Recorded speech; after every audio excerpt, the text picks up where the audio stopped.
سیدی سیدنا اشکالنا یا صاحب الجمال و یا سید البشر من وجهك المنیر لقد دبل القمر لا يمكن الصلاة كما كان حقه بعد از خدا بزرگ توئی قصہ مختصر۔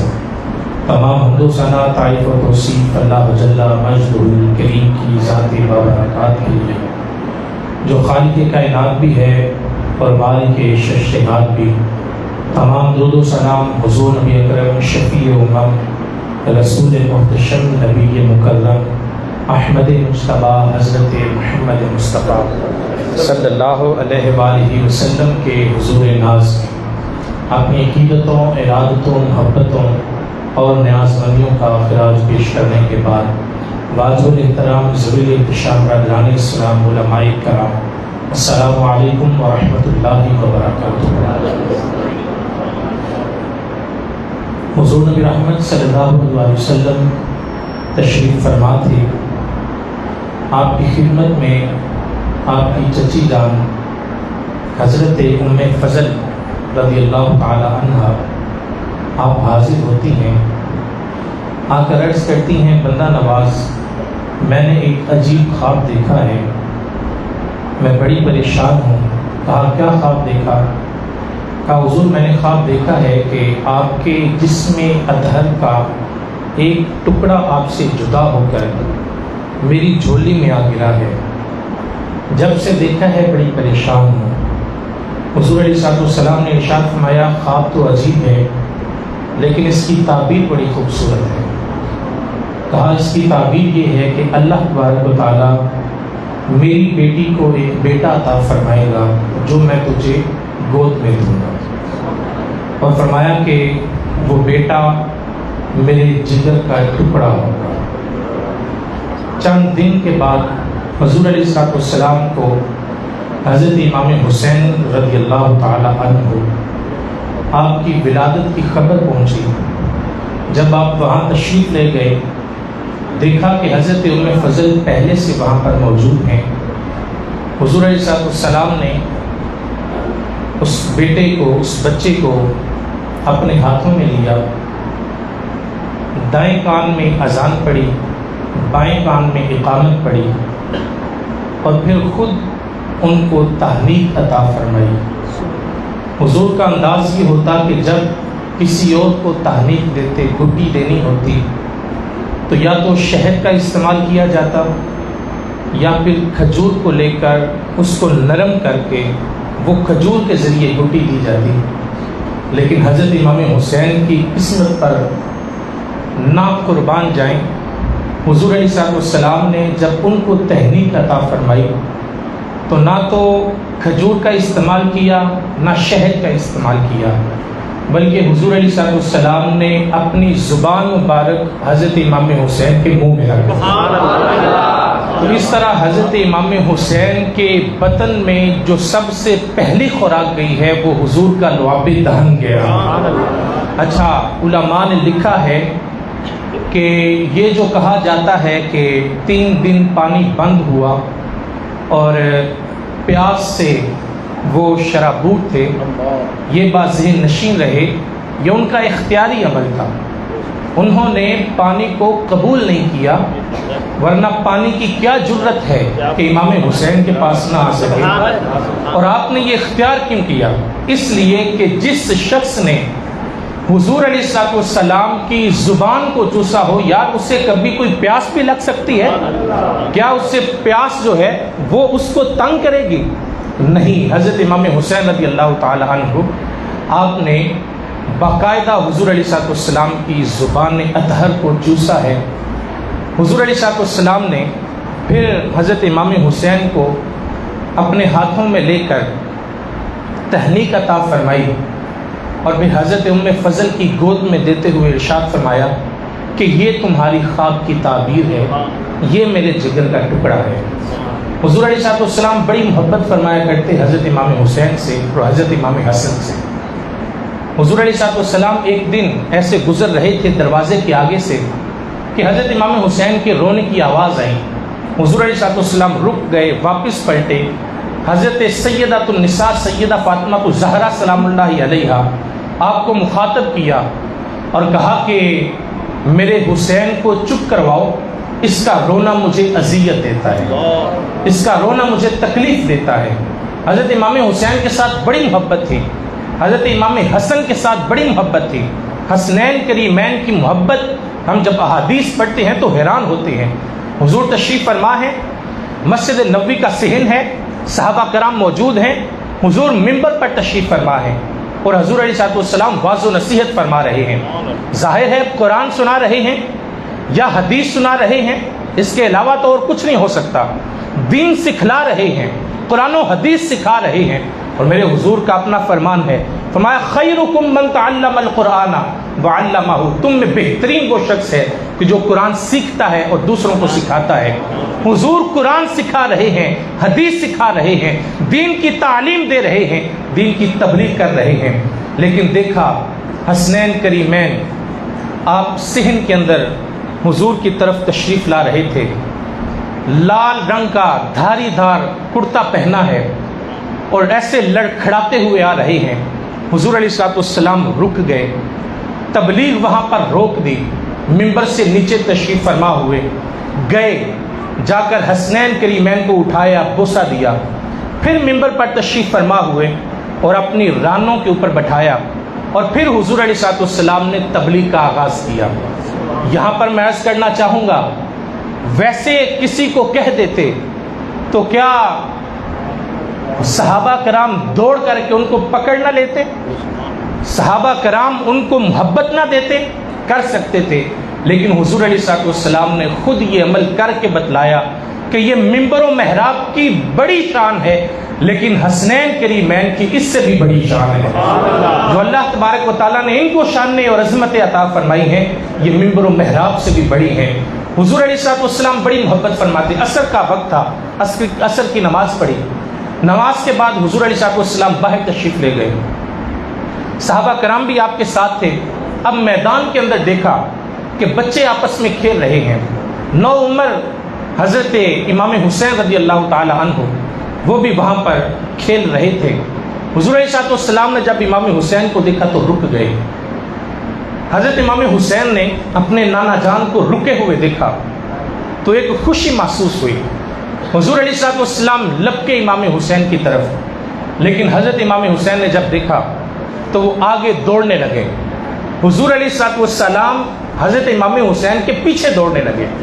صحابہ کرام فرماتے ہیں ہم دیکھ کر اتنے حیران ہوئے، امام حسین آگے دوڑ رہے ہیں، حضور علیہ الصلوۃ والسلام پیچھے دوڑ رہے ہیں، اور حضور نے دوڑ کر کے امام حسین کو پکڑ لیا، ان کو بوسہ دیا اور فرمایا کہ لوگوں سن لو، میں بھی اس سے محبت کرتا ہوں اور تم کو تلقین کرتا ہوں تم بھی ان سے محبت کیا کرو۔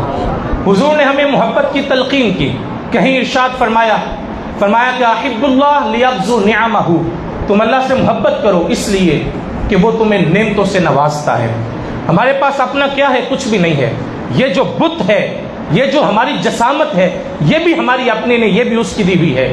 اعضائے بدنیاں ہیں، عزت ہے، دولت ہے، ماں باپ ہیں، اولاد ہے، گھر ہے، جو کچھ بھی ہے، یہ ایک ایک سانس میرے رب کی دی ہوئی ہے۔ کہا کہ تم اس سے محبت کیا کرو اس لیے کہ وہ تمہیں نعمتوں سے نوازتا ہے۔ پھر ارشاد فرمایا حبونی لحب اللہ، تم مجھ سے محبت کیا کرو اس لیے کہ تمہارا رب مجھ سے محبت کرتا ہے۔ پھر ارشاد فرمایا وحبوا اہل بیتی لحبی، فرمایا تم میرے اہل بیت کے ساتھ محبت کیا کرو اس لیے کہ تمہارے رب کا محبوب اہل بیت سے محبت کرتا ہے۔ فرمایا کہ ان سے محبت کیا کرو۔ حضرت حذیفہ بن یمان رضی اللہ تعالی عنہ، حضرت اسامہ بن زید رضی اللہ تعالی عنہ، حضرت اسامہ فرماتے ہیں کہ رات کا وقت تھا، مجھے کوئی مسئلہ پوچھنا تھا حضور سے۔ صحابہ کرام کا یہ عمل تھا کہ حضور علیہ الصلوۃ والسلام سے جب کوئی بات پوچھنی ہوتی تو جا کر دروازے پر دستک نہیں دیتے تھے، بلکہ کیا کرتے؟ دروازے کے ساتھ جا کر لگ کر بیٹھ جاتے۔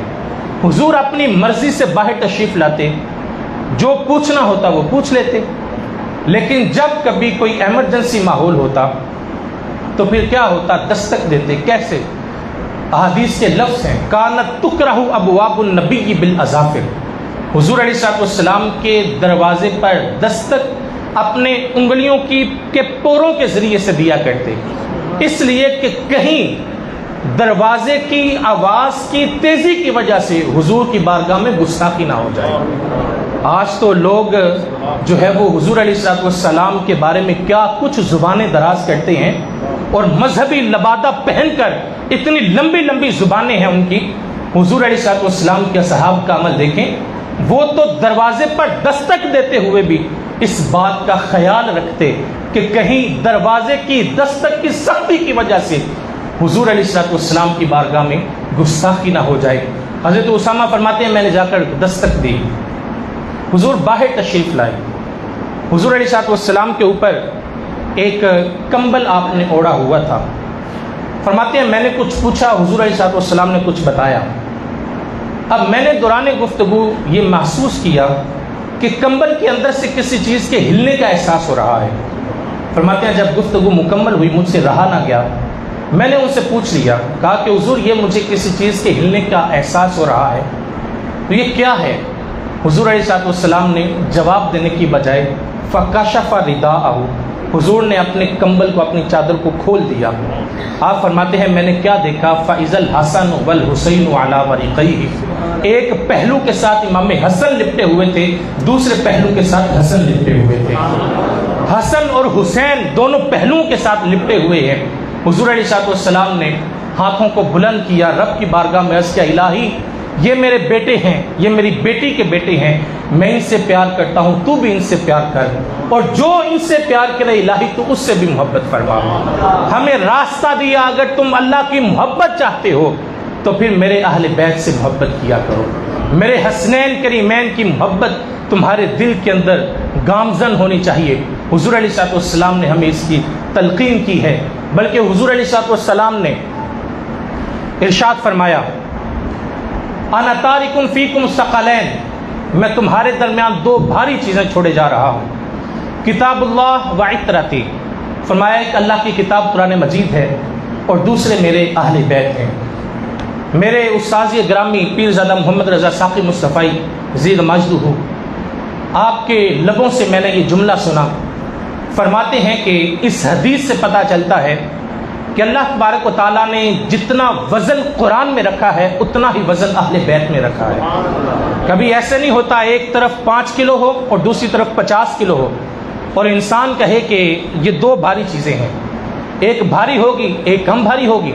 حضور نے فرمایا انا تارک فیکم ثقلین، میں تم میں دو بھاری چیزیں چھوڑے جا رہا ہوں، اللہ کی کتاب اور اہل بیت۔ پتہ چلتا ہے کہ جتنا وزن قرآن کے اندر ہے اتنا وزن اہل بیت کے اندر ہے، اور ہم جب اہل بیت کی سیرت کو دیکھتے ہیں اور قرآنی تعلیمات کو دیکھتے ہیں تو ہمیں یہ روز روشن کی طرح واضح ہوتا ہے کہ اہل بیت کا ایک لمحہ بھی قرآن سے ہٹ کر نہیں گزرا ہے۔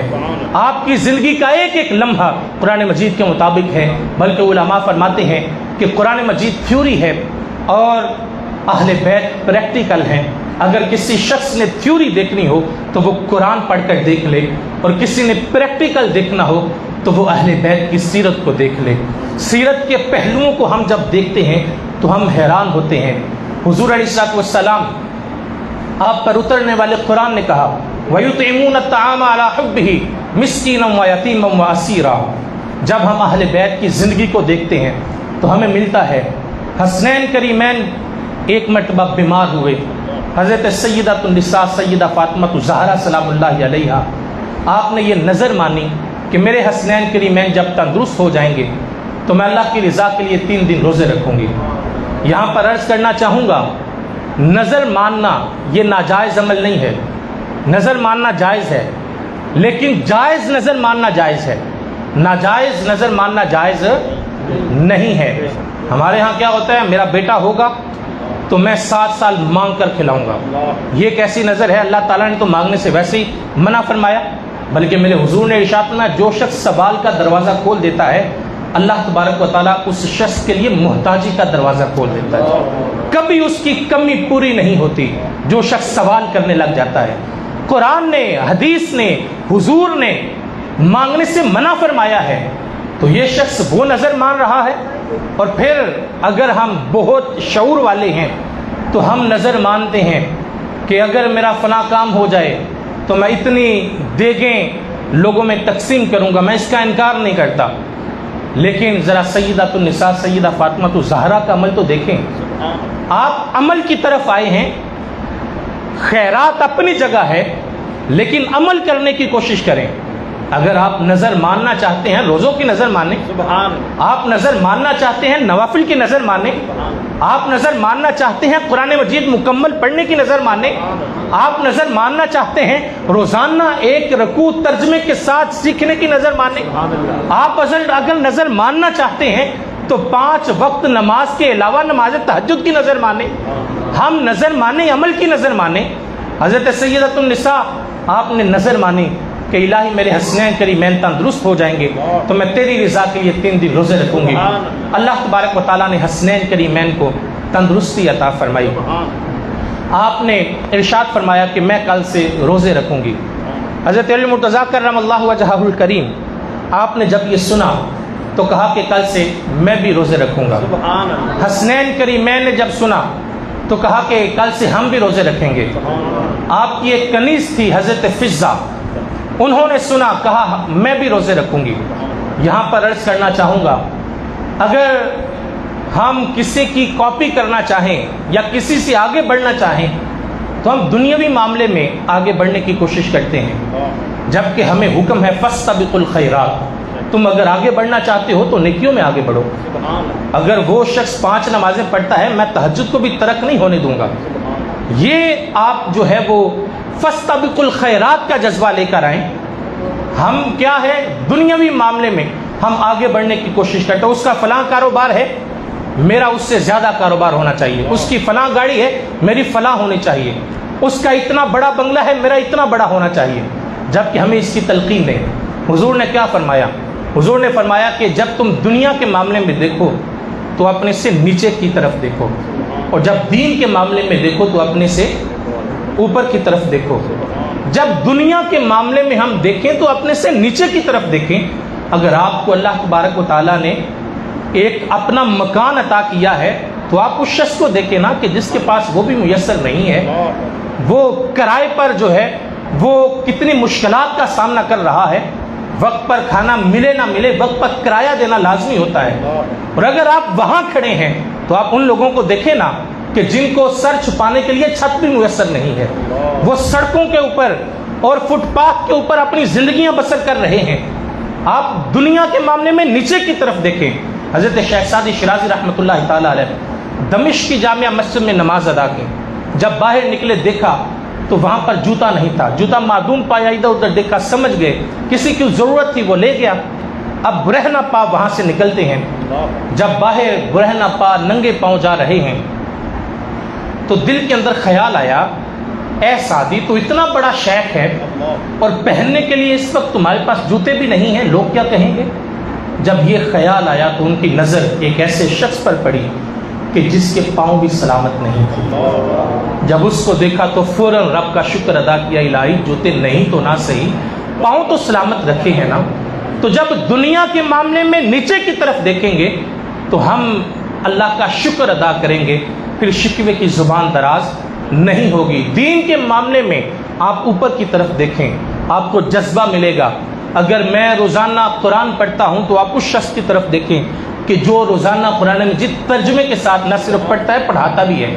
آپ اس شخص کی طرف دیکھیں کہ جو کالا کالا رسول اللہ کی صدائیں لیے اپنی پوری زندگی قرآن کے لیے وقف کر بیٹھا ہے، آپ اس کی طرف دیکھیں، آپ کے دل کے اندر شوق پیدا ہوگا۔ تو کہا کہ ہم بھی روزے رکھیں گے۔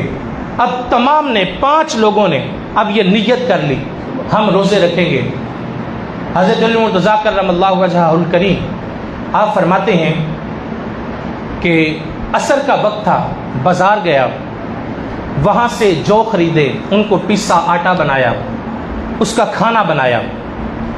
افطار کا وقت تھا، دسترخوان لگا ہوا ہے، باہر سے کسی نے صدا دی اور کیا کہا کہ میں مسکین ہوں، میرے پاس کھانے کے لیے کچھ بھی نہیں ہے، میرے بچے بھوکے ہیں۔ اچھا، وہاں پر جتنے لوگ بیٹھے تھے عمر کے لحاظ سے سب سے چھوٹے حضرت امام حسین تھے، اور حضرت امام حسین رضی اللہ تعالیٰ عنہ آپ نے وہ دسترخوان لیا، اس میں سے کھانا لیا، اور کھانا جو ہے وہ اس مسکین کو جا کر دے دیا۔ اب یہ سب سے چھوٹے تھے عمر کے اندر، اور آپ کو پتہ ہے کہ بچوں کی تربیت والدین کے ظرف کا پتہ دیتے ہیں۔ جب چھوٹا سب سے عمر میں جو سب سے چھوٹا ہے، جب وہ اتنا سخی ہے تو ذرا دیکھیں بڑوں کا عالم کیا ہوگا۔ اور یہ بات میں آپ کو دعوے کے ساتھ کہتا ہوں کہ اہل بیت کے در سے جس نے جتنا مانگا ہے اس کو اتنا نہیں بلکہ اس کی سوچ سے بڑھ کر نصیب ہوا ہے۔ اور آپ جو ہے وہ مانگ کر دیکھ لیں، کبھی بھی ان کے در سے کوئی شخص خالی نہیں جاتا۔ حضرت امام حسین نے لیا اور وہ سارے کا سارا اس مسکین کو دے دیا۔ یہ کوئی سوکھا کام نہیں ہے، یہ کوئی آسان عمل نہیں ہے، بڑا مشکل کام ہے۔ ہم تو اپنا بچا ہوا بھی لوگوں کو نہیں دیتے نا، اپنی فریج کے اندر بھر کے رکھتے ہیں اس کو، اپنا بچا ہوا بھی دینے کی ہم ہمت نہیں رکھتے۔ اور انہوں نے سارا دن روزہ رکھا، افطار کا وقت ہے اور افطار کے وقت میں اپنے حصے کا کسی کو دے دیا۔ ہم آج اگر کسی مسجد کو، کسی مدرسے کو، اللہ کے راستے میں کسی کو دینے کی بات آ جائے تو آپ کو پتہ ہے کہ ہمارے پرس سے جو سب سے چھوٹا نوٹ ہوتا ہے وہ نکلتا ہے۔ اللہ کے لیے جب ہم دینا چاہیں نا تو ہمارے پاس وہ ہمت نہیں ہوتی۔ اور ادھر ذرا دیکھیں، امام حسین نے اپنے حصے کا کھانا دے دیا اور خود کھجور اور پانی کے ذریعے سے روزہ افطار کیا۔ دوسرا دن آیا، وہی وقت تھا، وہی مجلس تھی، پھر صدا دینے والے نے صدا دی، میں یتیم ہوں، میرے سر کے اوپر میرے والدین کا سایہ نہیں ہے، کتنے دنوں سے بھوکا ہوں، مجھے کھانا دیا جائے۔ حضرت امام حسین اٹھے، کھانا لیا اور اس یتیم کو دے دیا۔ تیسرے دن پھر یہی معاملہ ہوا، صدا دینے والے نے صدا دی، میں قیدی ہوں، کتنے دنوں سے میں نے کچھ نہیں کھایا، مجھے کھانا دیا جائے۔ حضرت امام حسین اٹھے، کھانا دے دیا۔ اب 3 دن مسلسل یہ عمل ہوا۔ حضرت علی مرتضیٰ کرم اللہ وجہہ الکریم آپ فرماتے ہیں کہ ہم نے 3 دن مسلسل پانی اور کھجور کے ساتھ روزہ افطار کیا۔ اب تیسرا دن ہے، حسنین کریمین کو ساتھ لیا اور مسجد کی طرف تشریف لے جا رہے ہیں۔ یہاں پر میں عرض کرنا چاہوں گا، ہمارا حال یہ ہوتا ہے کہ ہم اپنے بچوں کو کہتے ہیں جاؤ مسجد میں، ہم یہ نہیں کہتے کہ آؤ چلے مسجد میں۔ بڑی معذرت کے ساتھ کہوں گا، صبح کا وقت ہوتا ہے اور بیٹا ماں کی بات نہیں مان رہا اور باپ جو ہے وہ کرخت لہجے میں کہتا ہے کہ جاؤ مسجد میں جا کر پڑھ کے آؤ۔ اب وہ بچہ گھر سے چلتا ہے، اس نے منہ بھی نہیں دھویا، مسجد میں آیا، مسجد کے واش روم استعمال کیے، یہاں پر اس نے جو ہے وہ وضو کیا، یہاں سے کیپ لی اور پھر بیٹھ گیا، آدھا پونا گھنٹہ اس نے قرآن کی تلاوت کی اور پھر وہ گھر چلا گیا۔ اب اسی بچے کا استقبال کیا جاتا ہے، ماں اس کو کھانا دیتی ہے، پھر اس کو نہلاتی ہے، اس کو اچھے کپڑے پہنائے جاتے ہیں، اس کو شوز پہنائے جاتے ہیں، کنگھا کیا جاتا ہے اور تیار کر کے اسکول بھیجا جاتا ہے۔ پھر وہ 5 گھنٹے وہاں سے پڑھ کر آتا ہے، پھر جب واپس آتا ہے اب تھکا ہوا آیا، پھر اس کو پروٹوکول دیا جاتا ہے۔ میں اسے منع نہیں کرتا، لیکن یہ مجھے بتائیں کہ جب وہ بچہ بڑا ہوگا مجھے بتائیں کہ اس کے دل کے اندر زیادہ اہمیت دین کی ہوگی یا دنیا کی ہوگی؟ اس کے دل کے اندر زیادہ اہمیت دنیا کی ہوگی۔ کتنا اچھا ہوتا کہ اگر وہ باپ خود بھی اٹھتا، بچے کو بھی اٹھاتا، خود بھی گھر کے اندر وضو کرتا، اس کو بھی کرواتا اور پھر گھر کے اندر مصلی بچھا لیتے اور پھر سنتیں ادا اکٹھے کرتے اور پھر فرائض کے لیے مسجد میں آتے، مسجد میں آ کر نماز ادا کرتے، پھر بچہ کلاس میں بیٹھ جاتا، وہ ایک طرف ہو کر اپنی تلاوت کرنے لگ جاتا اور پھر یہاں سے اکٹھے جاتے۔ اب باپ جو ہے وہ چلا گیا اپنے کام پہ اور بچہ جو ہے وہ اسکول چلا گیا، تو اس کو یہ احساس ہوتا کہ یار وہ کام کتنا اہمیت کا حامل ہے کہ جو میرا باپ بھی میرے ساتھ مل کر کرتا ہے، زیادہ اہمیت کا حامل تو وہ کام ہے۔ ہم نے بچوں کی تربیت کرتے ہوئے یہ نہیں احساس کیا کہ ہم کیا کر رہے ہیں، ہم اپنے بچوں کی اصلاح چاہتے ہیں، لیکن یہ بات ذہن نشین رہے کہ بچے سن کے نہیں زیادہ دیکھ کر سیکھتے ہیں۔ اگر ہم ان کے سامنے اچھے بن کے رہیں گے تو ہمارے بچے اچھے ہوں گے، اگر ہم اچھے نہیں ہیں تو پھر ہمارے بچے کبھی بھی اچھے نہیں بن سکتے۔ حضرت علی مرتضیٰ کرم اللہ وجہہ الکریم، آپ نے دائیں ہاتھ میں ایک بیٹے کا اور دوسرے ہاتھ میں اپنے دوسرے بیٹے کا ہاتھ پکڑا ہے اور مسجد کی طرف لے جا رہے ہیں۔ آگے حضرت علی فرماتے ہیں میں نے دیکھا حضور علیہ السلام ایسے کھڑے تھے جیسے ہمارا انتظار کر رہے ہیں، اور فرماتے ہیں کہ حضور علیہ السلام نے ارشاد فرمایا کہ اے علی، اہل بیت نے یہ جو 3 دن کا عمل کیا ہے، اللہ تبارک و تعالیٰ کو یہ عمل اتنا پسند آیا ہے کہ اللہ تعالیٰ نے ان کو جنت کا وارث بنا دیا ہے، جنت کا وارث بنا دیا ہے۔ تو یہ بات ذہن نشین رہے کہ اللہ تبارک و تعالیٰ نے حسنین کریمین کو جو زندگی عطا فرمائی، حسنین کریمین اہل بیت، آپ کی جو زندگی ہے، آپ کا جو شعار زندگی ہے وہ قرآن ہے، قرآن سے ہٹ کر آپ کبھی بھی نہیں چلے۔ حضرت امام حسن رضی اللہ تعالیٰ عنہ، آپ ایک دن وضو فرما رہے ہیں اور آپ کی کنیز آپ کو وضو کروا رہی ہے۔ اب ہوا کیا، کنیز کے ہاتھ سے برتن چھوٹ گیا۔ جب برتن چھوٹا تو 3 نقصان ہوئے۔ ایک نقصان تو یہ ہوا کہ وہ جو پانی تھا وہ پانی ضائع ہو گیا۔ آج تو ہر گھر کے اندر پانی موجود ہے، پہلے کنویں ہوا کرتے، وہاں سے پانی بھر کر لایا جاتا، پھر سرفے کے ساتھ اس کا استعمال کیا جاتا۔ تو ایک تو پانی ضائع ہوا، دوسرا وہ برتن مٹی کا تھا، مٹی کا برتن ٹوٹ گیا، اور تیسرا نقصان یہ ہوا کہ وہ برتن لگا حضرت امام حسن کے پاؤں پر اور آپ کا پاؤں زخمی ہو گیا۔ آپ نے جلال کے ساتھ اس کنیز کی طرف دیکھا۔ اب وہ کنیز کسی اور کی نہیں بلکہ امام حسن کی تھی۔ اب اس نے کیا کیا، اس نے قرآن مجید کی تلاوت کی۔ اس نے کہا والکاظمین الغیظ، غصے کو پی جانے والے اللہ کو بڑے پسند ہیں۔ آپ نے فوراً اپنی نظریں نیچی کر لی۔ اس نے اسی آیت کا اگلا حصہ پڑھا والعافین عن الناس، لوگوں کو معاف کر دینے والے اللہ کو بڑے پسند ہیں۔ آپ نے ارشاد فرمایا کنیز میں نے تجھے معاف کیا۔ اس نے اسی آیت کا اگلا حصہ پڑھا واللہ یحب المحسنین، اللہ تبارک و تعالیٰ احسان کرنے والوں سے بڑے ہی پیار کرتا ہے۔ آپ نے ارشاد فرمایا کنیز جا میں نے تجھے آزاد کیا ہے۔ اور یہ بات ذہن نشین رہے، یہ اس وقت کی کہانی ہے کہ جب ایک غلام اپنے آقا کے جوتے بغیر اجازت کے دھوپ سے اٹھا کر چھاؤں میں رکھتا تھا تو اس کو کوڑے لگائے جاتے تھے۔ تمہاری جرت کیسے ہوئی کہ میرے جوتوں کو بغیر اجازت کے ہاتھ لگایا؟ یہ اس وقت کی کہانی ہے کہ وہ کنیز 3 بڑی غلطیاں کرتی ہے، اور حضرت امام حسن رضی اللہ تعالی عنہ آپ غصے کو پی جاتے ہیں، اور آپ نے اس کو نہ صرف معاف کیا بلکہ آزاد بھی فرما دیا۔ آپ کی زندگی کا ایک لمحہ قرآن و حدیث کے مطابق تھا۔ اہل بیت کا کوئی بھی پھول آپ اٹھا کر دیکھ لیں، آپ اہل بیت کی کلی اٹھا کر دیکھ لیں، آپ کو ان کی زندگی کا ایک لمحہ قرآن کے مطابق ملے گا۔ اللہ تبارک و تعالیٰ کے محبوب نے ارشاد فرمایا انا تارک فیکم الثقلین، میں تمہارے درمیان 2 بھاری چیزیں چھوڑے جا رہا ہوں، ایک اللہ کی کتاب قرآن مجید ہے اور دوسرے میرے اہل بیت ہیں۔ تم ان دونوں کو مضبوطی سے تھام کے رکھنا، تم کبھی بھی گمراہ نہیں ہوگے۔ آج بعض لوگوں نے قرآن کو تو تھام لیا لیکن دل کے اندر اہل بیت کا بغض پال لیا۔ بعض لوگوں نے اہل بیت کو اتنا مانا کہ قرآن کو چھوڑ دیا۔ اہل سنت تمہیں مبارک ہو، اللہ تبارک و تعالیٰ نے تمہیں یہ توفیق سے نوازا ہے کہ ایک ہاتھ میں قرآن ہے اور دوسرے ہاتھ میں اہل بیت ہیں۔ ہم قرآن کو بھی ماننے والے ہیں، اہل بیت کو بھی ماننے والے ہیں، اور جو لوگ قرآن اور اہل بیت کو تھام کے رکھتے ہیں، میرے حضور نے ان کے لیے یہ ضمانت دی ہے کہ وہ کبھی بھی گمراہ نہیں ہوں گے۔ لیکن ذرا اپنے اندر جھانک کر دیکھیں، کیا ایسا ہی ہے؟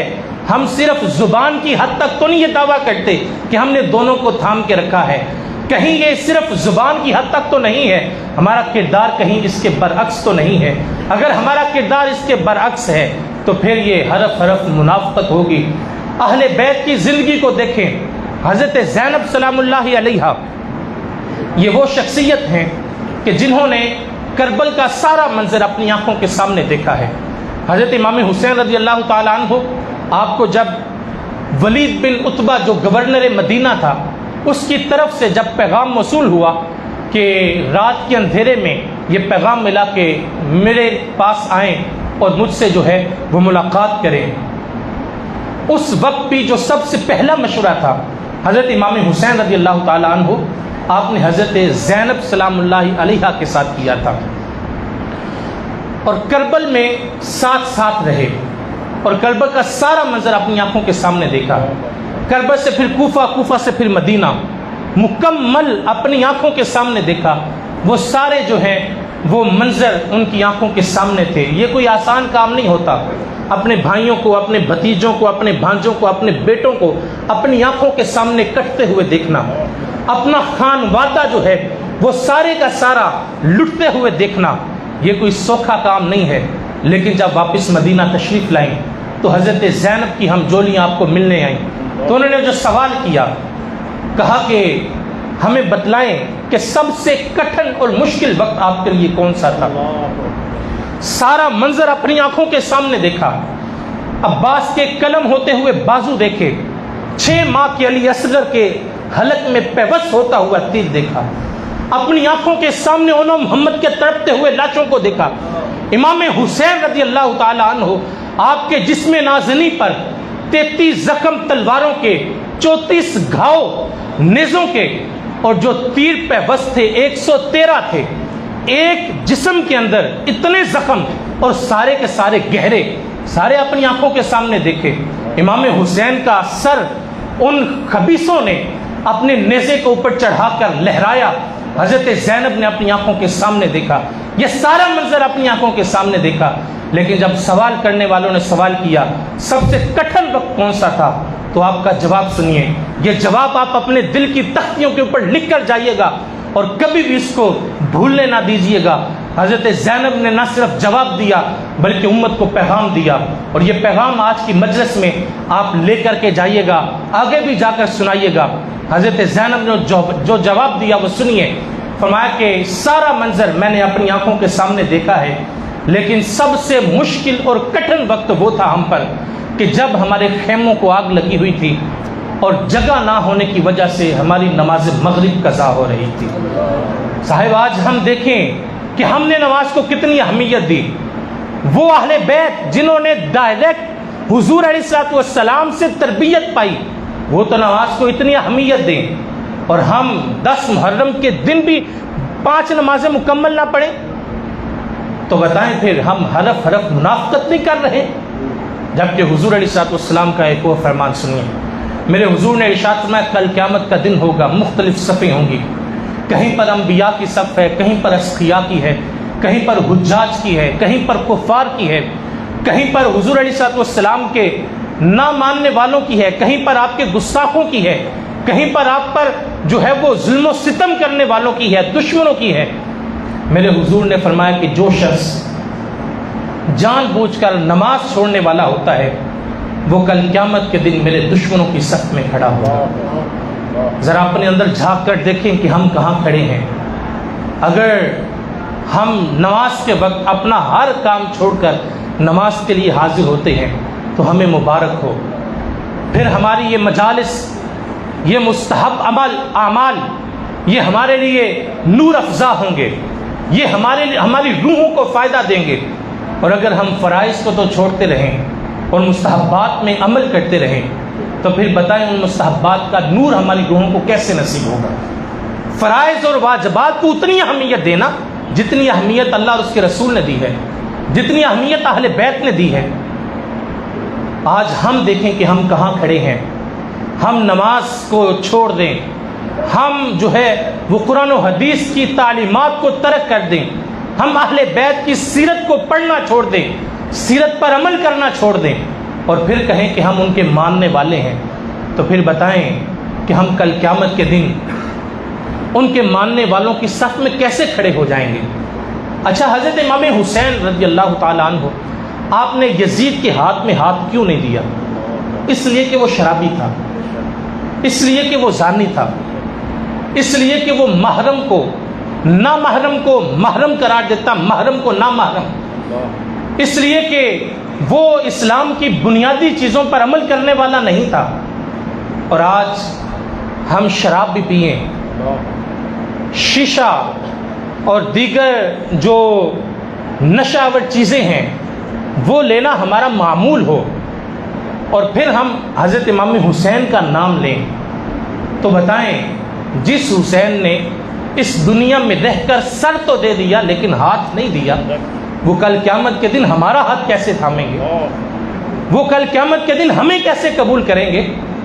اگر ہم ان کے پیغام پر عمل کرتے ہیں، اگر ہم ان کی سیرت پر عمل کرتے ہیں، اگر ہم ان کے نقش قدم پر چلنے کی کوشش کرتے ہیں تو پھر ہم کامیاب ہیں، پھر ہم حسینی ہیں۔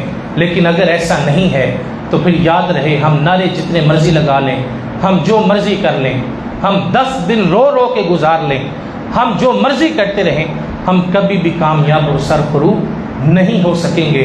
امام حسین رضی اللہ تعالیٰ عنہ، حضرت امام حسن رضی اللہ تعالیٰ عنہ، اہل بیت اطہار کی سیرت کو پڑھا کریں، اس کے اوپر عمل کرنے کی کوشش کیا کریں، قرآن و حدیث کی تعلیمات علماء سے حاصل کیا کریں اور اس کے مطابق چلنے کی کوشش کیا کریں۔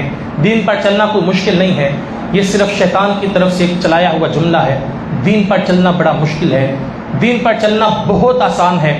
ہم مسجد میں آتے ہیں، اچھے قالین بچھے ہوتے ہیں، سردی گرمی کے ماحول سے وہاں پر جو ہے وہ پنکھے اور ہیٹر کا اہتمام کیا جاتا ہے۔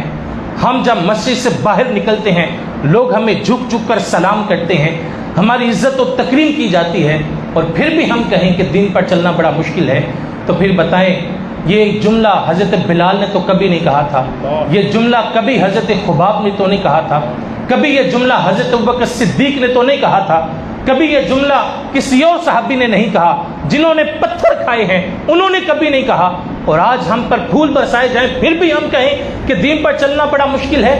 صاحب یہ شیطان کی طرف سے ایک چلایا ہوا جملہ ہے، دین پر چلنا کوئی مشکل نہیں ہے، آپ صرف عزم مصمم کریں، قرآن و حدیث کے مطابق چلنے کی کوشش کریں، انشاءاللہ آپ کو عزت و تکریم اس دنیا میں بھی نصیب ہوگی اور کل قیامت کے دن بھی ہم سرخرو ہوں گے۔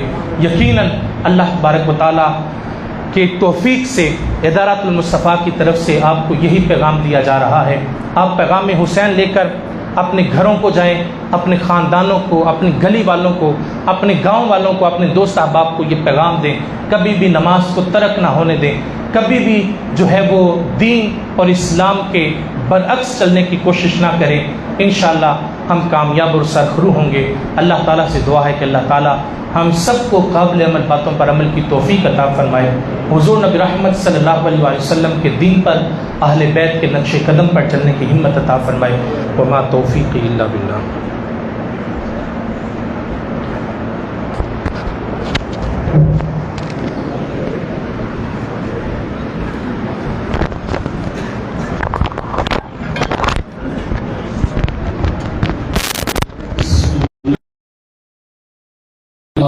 سردار